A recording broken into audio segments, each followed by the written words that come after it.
नमस्कार, आप देख रहे हैं सागर न्यूज। हम हैं राम सागर मिश्रा। आपको ले चलते हैं नेपाल राष्ट्र में मुक्तिधाम के नाम से जाना जाने वाला है पवित्र स्थान, जहां गंडकी गंगा के किनारे बना हुआ है।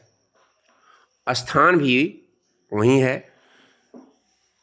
जानकारी मिलती है कि अगस्त ऋषि ने किसी राजा को श्राप दिया था, क्योंकि राजा जब अगस्त ऋषि उनके यहाँ पहुँचे तो वो खड़ा नहीं हुए। उस समय उन्होंने उन्हें नाराज होकर उनसे श्राप दे दिया कि जाओ, तुम गजेंद्र हो जाओगे, क्योंकि तुमने मेरा अपमान किया, हमारे आने पे तुम खड़ा नहीं हुए। ऐसी कथा है, श्रीमद् भागवत महापुराण में मिलती है। जब राजा हाथी के जोन यानी गजेंद्र के जोन में पहुंचते हैं तो एक दिन गजेंद्र हाथी अपनी पत्नियों के साथ, अपने बाल बच्चों के साथ क्रीड़ा करने के लिए सरोवर में यानी गंडकी गंगा में पहुंच गए। तभी वहाँ एक विशाल मगरमच्छ ने उनकी टांग पकड़ ली। गजेंद्र ने भगवान विष्णु से रक्षा की प्रार्थना की। भगवान विष्णु ने नंगे पैर चलकर वहाँ आए और अपने सुदर्शन चक्र से मगरमच्छ का अंत कर दिया। गजेंद्र मोक्ष कथा से जुड़े नैतिक भगवान कभी भी अपने भक्तों को अकेला या मुसीबत में नहीं छोड़ते हैं। ऐसी मान्यता है। भगवान पर भरोसा रखें और कभी भी उम्मीद ना खोएं। जब एक हाथी की पुकार सुनकर नंगे पैर दौड़े चले आए तो भाई आप और हमारे में क्या अंतर है। ऐसा पौराणिक कथा में संक्षिप्त परिचय मिलता है कि प्राचीन काल में भारतीय पौराणिक कथाओं के अनुसार ऋषियों और अर्जित संतों के पास श्राप देने की शक्ति थी, तो वही ऋषि क्रोध में आकर के उन्होंने श्राप दे दिया था। तो इस समय हम गजेंद्र मोक्ष धाम त्रिवेणी में हैं और इसकी जानकारी करने के लिए हम आपको ले चलते हैं। आप देखेंगे बहुत बड़ा मंदिर भगवान विष्णु का बना हुआ है। यहाँ इस समय श्रद्धालुओं की काफ़ी भीड़ भी देखी जा रही है और हम आपको ले चलेंगे इसके विषय में पूरा जानकारी के लिए। वहाँ के छोटे महंत जिसे मिलवाते हैं और जानते हैं वो क्या कहते हैं। उसके पहले मैं आपको नेपाली भाषा में बताऊंगा कि श्री मुक्तिधाम पौराणिक कालमा गजेंद्र हाथी नारायणी गंडकी जल विहार गरी रहे को अवस्था में ग्राह गोही ले खुद्रामा समाउदा लामो समय युद्ध भय को, यानी कि जब गजेंद्र उसमें स्नान करने के लिए गया तो ग्राह ने उनको पकड़ लिया और काफ़ी समय तक दोनों में युद्ध हुआ। उस समय उस गजेंद्र के बच्चे और पत्नी सभी छोड़कर के वहाँ से भाग गए। लेकिन उसके बाद में गजेंद्र ले नारायण गिल गुरु भगवान जगन ने पुकारा और गरुड़ध्वज भगवान गरुड़ पर सवारी करके भगवान सुदर्शन चक्र के साथ गोही को मुख विदीर्ण करी, यानी ग्रह को सुदर्शन से उन्होंने मारा जिससे उनका मुख विदीर्ण हो गया। और ग्रही बाटा गजेंद्र को मोक्ष गरे को हुदा यो क्षेत्र गजेंद्र मोक्ष दिव्य धाम होने भय को। तब से यह गजेंद्र मोक्ष धाम के नाम से जाना जाने वाला यह पवित्र स्थान हो गया। इस क्षेत्र को दर्शन ले दुख कष्ट बाट छुटकारा मोक्ष गति प्राप्त साथे पितृ कार्य श्राद्ध तर्पण जप गरले पितृहरू को मोक्ष प्राप्ति करने मान्यता रही छ। तब से यहाँ की मान्यता है। तो आइए हम आपको ले चलते हैं वहाँ के छोटे महंत के पास और जानते हैं इसको लेकर के वो क्या कहते हैं। जय श्री मुक्तिनाथ। यह गजेंद्र मोक्ष दिव्य धाम है, त्रिवेणी क्षेत्र नेपाल में पड़ता है और ये श्रीमद् भागवत महापुराण के अष्टम स्कंद के द्वितीय और तृतीय अध्याय में इसका आख्यान आता है, जहाँ गज और ग्राह की लड़ाई हुई थी। ये कुबेर का बगीचा और त्रिकुट पर्वत का आख्यान आता है। अभी कोहरा होने के कारण नहीं दिखाई दे रहा, नहीं तो सामने त्रिकुट पर्वत है, जहाँ सत्ययुग की घटना में सोन चांदी और लोहा की ऐसा मान्यता है। फिर भी नदी के प्रतीक के रूप में अभी त्रिकुट पर्वत है और विशाल सरोवर संगम के उत्तर तरफ में यह भूमि है, जहाँ नदी के किनारे में शिला भी है गजराज के पद चिन्ह के अभी निशान भी दिखाई देते हैं चैत मास में, जब पानी कम होता है उस समय। यहाँ कुबेर का बगीचा ऐसा पुराण में आख्यान आता है। इसी बगीचे में अनेक हाथी, जानवर, जलचर, थलचर सब विराजमान होते थे। और गजराज हाथी के राजा, राज में इंद्र, गजेंद्र बोलते हैं, इंद्र राजवाच्य शब्द है।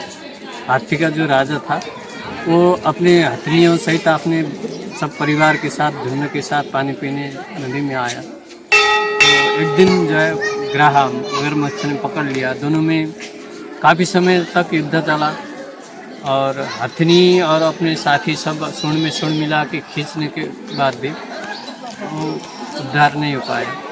धीरे धीरे सब अपने दोस्त यार जो जितने भी थे हथनी, सब अपने बाल बच्चे धीरे धीरे छोड़ते गए और उसको अंतिम में नैराश्यता हुआ कि देखो मैं संकट में हूँ, सब छोड़ के चले गए। उसको एक प्रकार से मन में ग्लानि आई, मैं जिसके शरण में जाने से सब कुछ हो जाता है, उसके शरण में न जा करके इन सब के मैंने सहारा लिया। उन्होंने जो है ऐसा विचार करके भगवान जो पूर्व जन्म की स्मृति थी उसको स्मरण करते हुए उन्होंने स्तुति किया। उसको गजेंद्र मोक्ष स्तोत्र बोलते हैं। पूरी एक अध्याय में उसकी उन्होंने स्तुति किया है।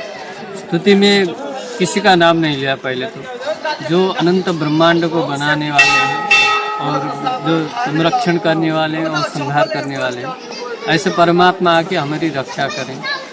जिनकी कोई नाम भी नहीं है और जिनकी 1000 नाम है और बिना हाथ के सब काम कर सकते हैं और जिनके 1000 हाथ हैं, ऐसे परमात्मा आके हमारी रक्षा करें और भक्तों के दुख को नाश करने वाले हमारी रक्षा करें। ऐसे स्तुति करते करते आकाश मंडल में सभी देव देवता आकर के देखते रहे कि भगवान तो हम सबको भी बोलते हैं पर रक्षा कोई नहीं किया, क्योंकि नाम किसी का नहीं लिया था।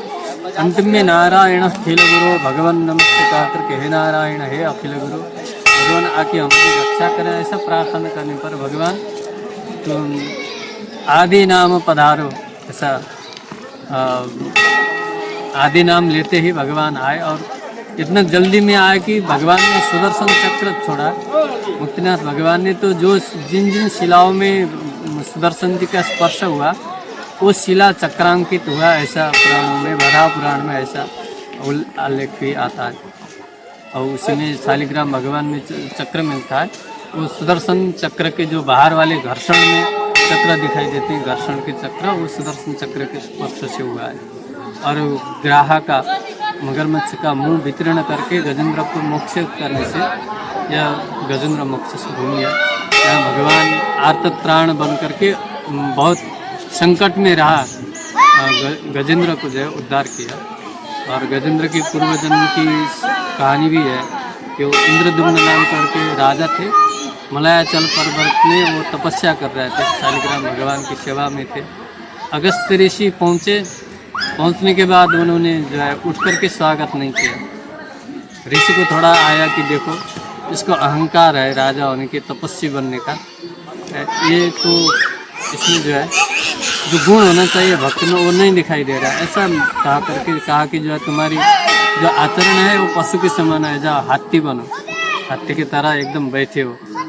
फिर राजा उठ करके साष्टांग भी किया और क्षमा याचना करते हुए कहा कि मैं तो विश्वभर सबके हृदय में रहने वाले नारायण की आराधना कर रहा हूँ। जिन नारायण की आराधना करने से सब सारा विश्व की आराधना हो जाती है, यह भावना रख करके आपकी मैंने तपस्या प्रार्थना जो है स्वागत नहीं किया, आप हमें क्षमा कर दें। किसी ने कहा चलो तुमने क्षमा मांगी है तो जो मेरा श्राप है वो तो व्यर्थ नहीं जाएगा, हाथी तो बनोगे ही बनोगे, गज बनोगे, पर तुम हाथी बनते हुए भी तुम्हारी उद्धार हाथी योनि से जो है भगवान स्वयं आकर के उद्धार करेंगे, ऐसा ऋषि ने श्राप दिया। और जो मगरमच्छ था वो भी भू नाम करके गंधर्व था देव लोक में, और देव नदी में वहाँ ऋषि स्नान करने गए तो उन्होंने उनकी पैर पकड़ लिया वो पानी में छुप करके।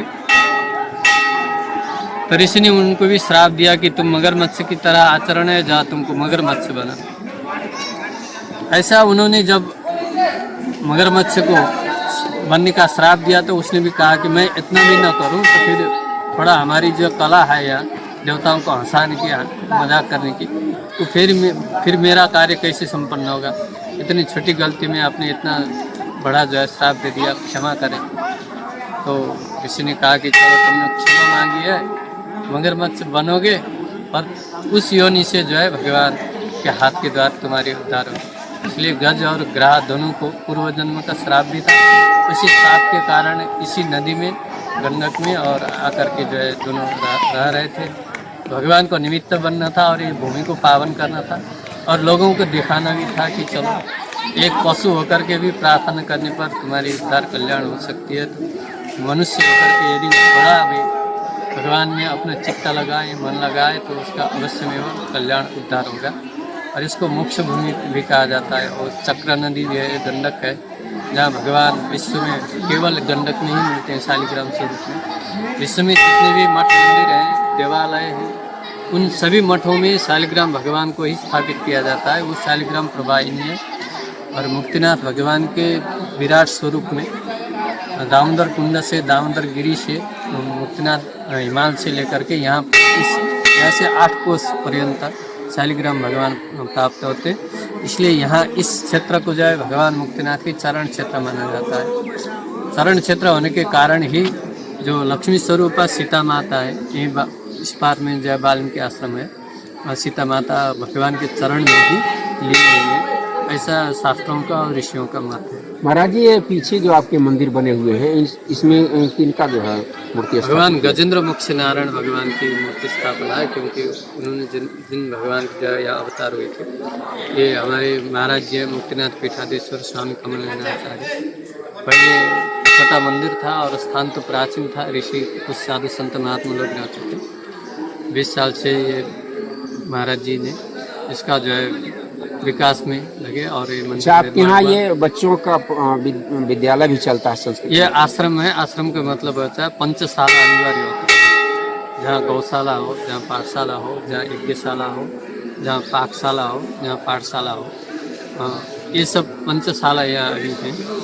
और इन सबों की सेवा होती है और बच्चों को शिक्षा दी जाती है। 200 गाय, लोकल गाय या सेवा गौशाला में है जी। और 60 विद्यार्थी हैं, वेद के अध्ययन करते हैं। तो आप थे हमारे साथ छोटे महंत जी गजेंद्र मोक्ष धाम त्रिवेणी से। तो अब यही हम अपनी वाणी को विराम लेते हैं। आप ऐसी छोटी बड़ी खबरों के लिए बने रहिए सागर न्यूज से, राम सागर मिश्रा के साथ।